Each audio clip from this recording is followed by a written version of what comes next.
예, 종목 공략해 보도록 하겠습니다. 오늘 유튜브 알고리즘이 선택한 남자 이베스트 투자증권 이비주 영업팀의 염승원 부장과 함께합니다. 어서 오십시오. 네, 안녕하세요. 안녕하세요. 제 유튜브 피드에 부장님 얼굴이 너무 많아서 네. 제 핸드폰이 맞나 싶을 정도로 엄청나게 활약을 네. 하고 계십니다. 오늘 나눌 종목들은 어떤 소외주에 대해서 얘기를 해주신다고 들었는데 네. 참 지난 한 해 못 갔던 종목, 뭐 어떤 종목 중에서는 지난 1월까지도 참 안 갔던 종목들인데 네. 요새 좀 튀는 종목들이 있잖아요. 네. 그 중에서 어떤 거 추리신 거예요? 일단 이제 사실 요새 좀 못 올랐던 종목들 중에 일부 종목들이 사실 좀 올라가고는 있거든요. 이제 대표적인 게 뭐 정유업종, SOL마이도 요새 예. 굉장히 잘 가고 있고, 오늘 보신 분들 아시겠지만 갑자기 보험주가 급등을 하고, 네. 그죠, 은행주도 좋은 분위기고, 맞아요.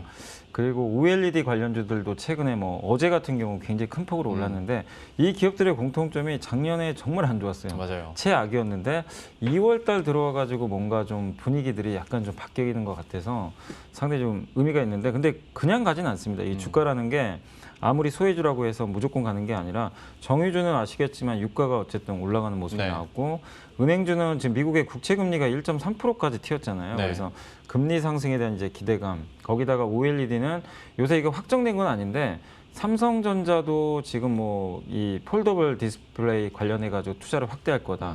애플이 2023년에 폴더블 폰 생산할 거다. 네. 이런 얘기가 나오니까, 그러려면 폴더블 폰은 스마트폰 하나가 아니라 2개 화면이 어떻게 겹쳐진 네. 거니까 이쪽에 관련돼서 설비 투자가 사실 들어가야 되거든요. 그래서 확정된 건 아니지만 그 설비 투자에 대한 기대감이 좀 작용하는 것 같습니다. 사실 반도체 장비주 가지고 계신 분들이야 그동안 행복하셨지만 OLED 장비주 갖고 계신 분들 정말 힘들었거든요. 그렇죠. 네. 지난 몇 년간 정말 내리막길을 걸었는데, 이런 기업들이 뭔가 조그마한 모멘텀이 생기니까 정말 무서울 정도로 지금 강세를 보여주고 있는데, 근데 지금은 저도 그래서 이런 업종들이 일단 올라온 상태에서 계속 좀 찾아보고 있어요. 또 안 오른 게 뭐가 있을까 고민을 좀 많이 하고 있는데, 왜냐하면 지금 지수 자체가 3,100 왔다 갔다 하다 보니까 개인 투자자분들 시각이 어떠냐면은 되게 좀 불안해하세요.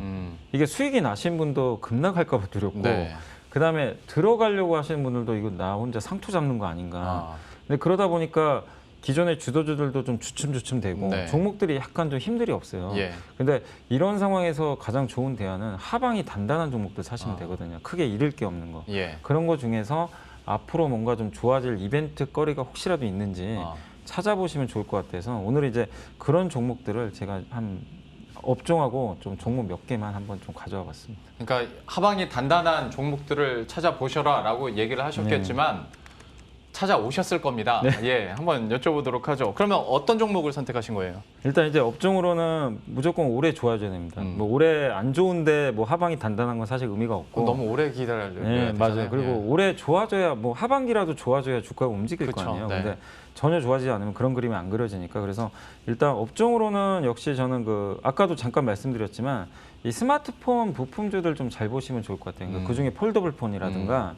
그 다음에 LG 디스플레이 관련된 기업들이 정말 소외를 많이 받았어요. 그러니까 LG 디스플레이는 주가 올라갔는데 그 밑에 있는 밸류체인 회사들 있죠. 장비사나 그런 회사들이 LG 디스플레이가 이거 뭐 잘할 수 있을까, 설비 투자 많이 할까, 이런 좀 의구심이 들다 보니까 주가들이 지금 너무나 못 갔어요. 그래서 제가 찾아본 바로는 LG 디스플레이 관련된 기업들, 그 다음에 스마트폰 부품 회사 중에서 그 카메라 모듈 회사들도 진짜 안 간 기업들 너무나 많고, 폴더블 폰 관련주라고 작년에 알려졌던 기업들 중에서 못 오른 기업들도 되게 많이 있습니다. 근데 그 기업들이 왜 못 갔냐면 작년에 폴더블 폰 시장 열릴 줄 알았거든요. 네. 근데 안 열린 거예요, 네. 실제적으로. 근데 올해는 아마 좀 애플도 얘기가 자꾸 나오니까 열릴 가능성이 있는데, 근데 많은 분들이 뭐 이런 얘기를 하세요. 아직도 좀 긴가민가 하신 것 같아요. 왜냐하면 작년에 그 배신을 당했다는 그런 이제 생각들이 있으시다 보니까 쉽게 접근을 못 하시는데, 근데 이렇게 말씀을 드리고 싶어요. 설사 배신을 할 수도 있죠. 우리가 뭐 미래를 어떻게 알겠어요. 그렇지만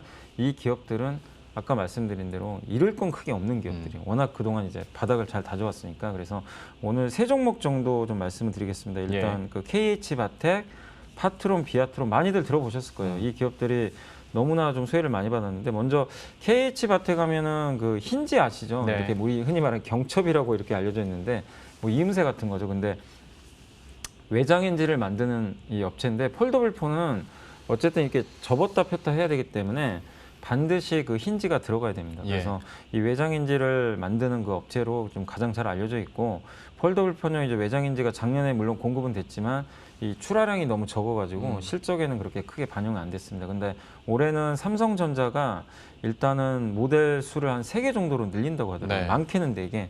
그러니까 갤럭시 노트가 만약에 단종되면 아마 이 폴더블 폰이 더 많이 출시가 될 수도 있거든요. 그래서 지금 상황에서는 좀 관심을 갖고 보시면 좀 좋을 것 같고, 그다음에 이 회사가 그 갖고 있는 그 스마트폰 제조 공법 중에 IDC 공법이라고 하는 게 있는데 기존에 그 스마트폰을 제조하는 그 방식들이 여러 가지가 있대요. 근데 이 회사가 가지고 있는 방식은 굉장히 원가 절감 측면에서 되게 유리하다고 합니다.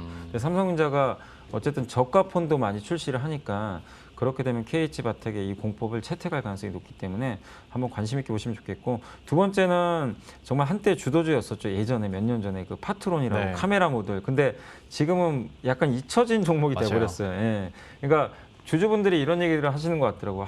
MC넥스가 부럽다. 그러니까 어떻게 경쟁사거든요. 네. 사실 근데 MC넥스는 제네시스의 카메라 납품하면서 그냥 주가가 그냥 저희 그렇죠. 우주로 가버렸고, 파트론은 진짜 왕따 아닌 왕따를 당하는데, 저는 이제는 파트론도 나쁘게 볼 필요 없다고 생각합니다. 왜냐하면 스마트폰 쪽이 올해 아마 좋아질 거예요. 올해 나오는 데이터들 보니까 역성장에서 탈피할 것 같고, 실제 1월달 중국의 그 스마트폰 판매 데이터가 많이 늘었더라고요. 우리 한국에서도 이번 2월 1일부터 10일까지 수출 데이터를 보니까 스마트폰 그 모바일 쪽이 거의 한 90%인가요? 이게 수출액이 엄청 늘었더라고요. 그래서 네. 모바일 쪽 올해 한번 기대해 보시고, 뭐 국내에서 알려진 카메라 모듈 회사니까. 근데 이 회사가 MC넥스에 비해서 좀 부족했던 게 자동차 이쪽이잖아요. 네. 전장용. 근데 올해부터 아마 이쪽도 아마 카메라 납품이 시작될 것으로 좀 증권가에서는 일부 좀 예상을 하고 있는 것 같아요. 그래서 어차피 카메라라는 게 뭐 스마트폰에도 들어가지만 이 자동차에도 들어갈 수 있는 제품이니까 그 업력을 봤을 때 파트론도 저는 충분히 가능하다고 보거든요. 그래서 그런 모멘텀, 설사 이게 발현이 안 되더라도 별로 잃을 건 없는 주가거든요, 사실상. 그래서 한번 그런 모멘텀 기대해 보시고, 마지막으로는 비아트론인데 주로 이제 우리가 장비 회사 하면 항상 삼성전자만 떠오르는데 네. 이 회사는 거의 LG 디스플레이 전용입니다. 거기에 열 처리 장비를 주로 납품하는 회사고, OLED를 좀 이제 주로 그 어떻게 보면 납품한다고 좀 보시면 좋을 것 같고, 애플이 폴더블 폰 아마 생산을 하게 된다라면은 어제 기사 보니까 LG 디스플레이 제품을 사용할 거라는 얘기가 있더라고요. 그리고 LG 디스플레이가 이번에 그 중소형 OLED 쪽으로도 그 애플 향으로도 어느 정도 납품이 됐는데 네. 앞으로 더 늘어날 가능성이 분명히 있습니다. 그래서 그런 관점으로 보면 비아트론도 한번 여러분들이 눈여겨보시면 좀 좋을 것 같습니다. 스마트폰 시장 확대에 대한 기대감과 함께 전장용까지 플러스 알파로 받아간다면 지금 뭐 잃을 게 없다라는 기조로 KH바텍, 파트론, 비아트론까지 얘기를 해주셨으니까요. 앞으로의 흐름들도 저희 계속 관심 있게 지켜보도록 하겠습니다. 다음 이슈로 넘어가자면 건설주 얘기해 보도록 할 텐데요.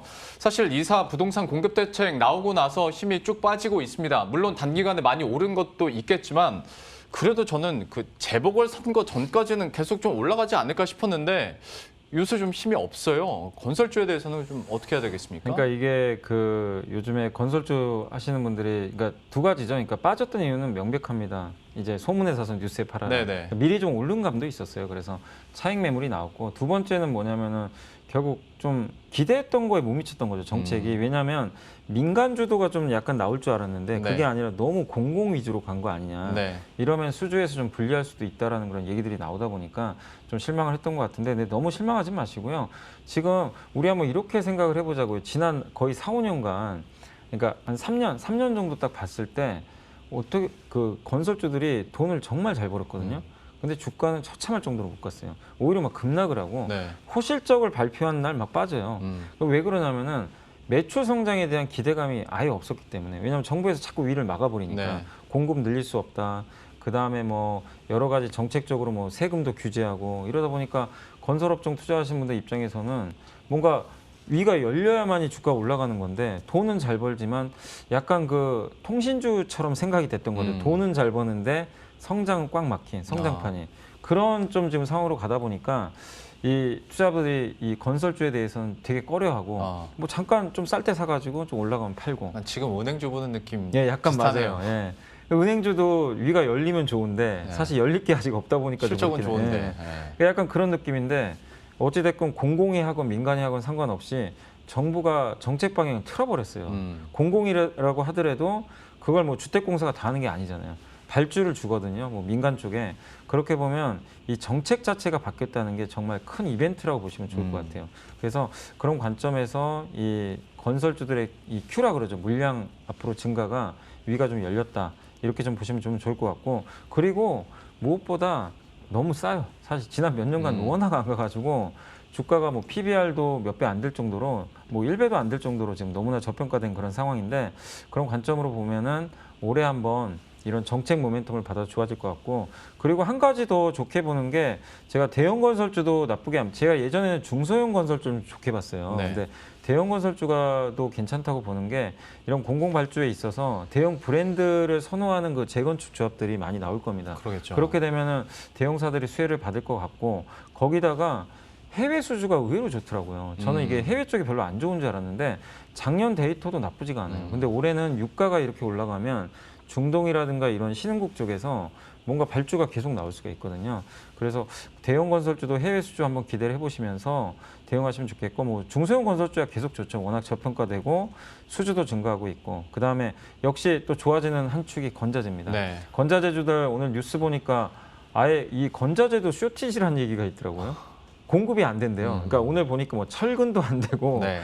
뭐 레미콘, 맞아요. 뭐 레미콘 또 파업한다는 얘기도 네. 있는데, 레미콘, 뭐 시멘트, 뭐 그래가지고 이쪽 뭐 콘크리트 파일 이런 쪽까지 해가지고 지금 보면요, 이 모든 부품이나 자재들이 다 공급 부족이에요. 반도체부터 해가지고 그게 건설 쪽까지 지금 퍼지고 있어서 건자재들 입장에서는 상당히 좋은 어떤 모멘텀을 마련했다, 이렇게 좀 말씀을 드리겠습니다.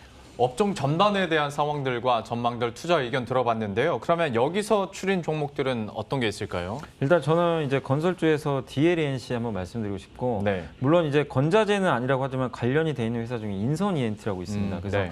좀 간단히만 설명드리면, DLENC는 우리 흔히 아는 대림산업이잖아요. 그래서 이 대림산업 브랜드를 달고 이제 분할이 됐는데 기업 가치가 아마 재평가될 것 같습니다. 기존에 석유화학과 섞여 있다 보니까 우리가 가치 평가를 하기가 너무 힘들었어요. 이제는 건설 하나만 보시면 되고, 그리고 경쟁사 대비해서 너무나 쌉니다. 지금 뭐 GS건설에 대비해서도 시가총액 월등히 좀 미달할 정도로 상대적으로 저렴하기 때문에 좋고, 그리고 대주주 입장에서도 DLENC 주가가 올라갈수록 좀 유리한 면이 있거든요. 왜냐하면 지분 교환을 한번 해야 되거든요. 그래서 상대적으로 좀 매력이 있으니까 관심 있게 보시고, 두 번째는 이제 건설 폐기물 주로 하는 인선 ENT입니다. 원래 폐기물의 강자인데 여러 폐기물 회사들이 있는데 이 회사는 특히 건설 폐기물 위주로 하는 회사예요. 근데 아까 말씀드렸지만 공공 발주가 늘어나고 건설이 늘어나고 재건축을 하면 어쨌든 폐기물 수요는 엄청나게 늘어납니다. 그렇죠. 그러니까 한마디로 인선 ENT도 다른 폐기물보다 주가 되게 못 올랐었어요. 왜냐? 위가 막혀 있다 보니까.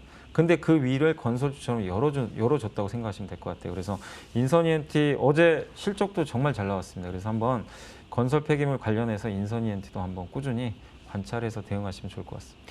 요새 여전히 건설주에 대한 관심으로 투자하고 싶은 마음은 있으나 어떤 종목을 골라야 될지는 참 애매한 구간 지나가고 있는데요.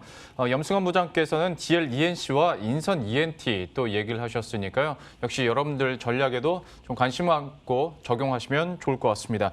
오늘 이베스트 투자증권 이비즈 영업팀의 염승환 부장과 함께했습니다. 오늘 말씀 고맙습니다. 네, 감사합니다. 예, 그럼 저희도 여기서 인사드리도록 하겠습니다. 오늘 시장도 끝까지 현명한 투자하시고요. 저희들은 내일 이 시간에 또 새로운 종목들과 전략들 들고 다시 찾아뵙도록 하겠습니다. 시청해주신 여러분 고맙습니다.